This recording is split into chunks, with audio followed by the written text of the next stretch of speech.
pantsing, like if you're doing like a multiple series or multiple books in a series, pantsing, how do you like go about like foreshadowing and putting little Easter eggs in that like in book one that come out in like book 3 or 4 or whatever?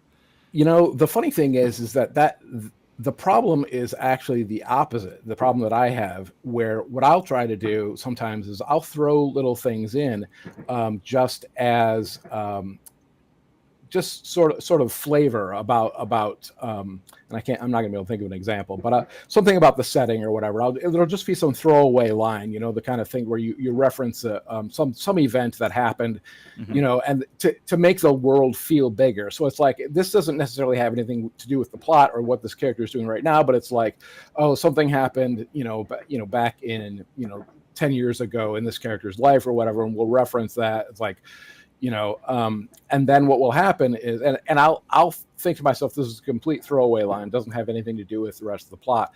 And then 50 pages later, I'll go, oh, what might have happened is this.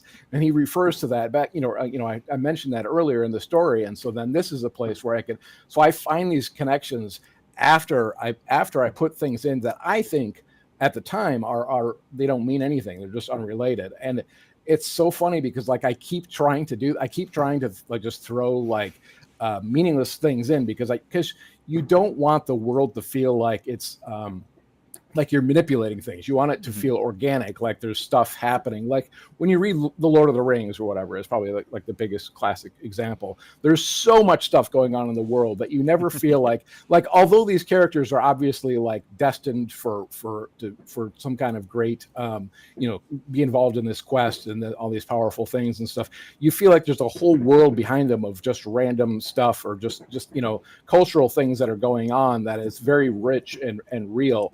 And so I try to throw in things saying, okay, so here's sort of the stuff that's happening in the background. And then it almost always pops up later as something that ends up being integral to the plot. And again, I don't know how that happens. I don't know if I'm planning this in the back of my head and I'm not aware of it, but it happens all the time.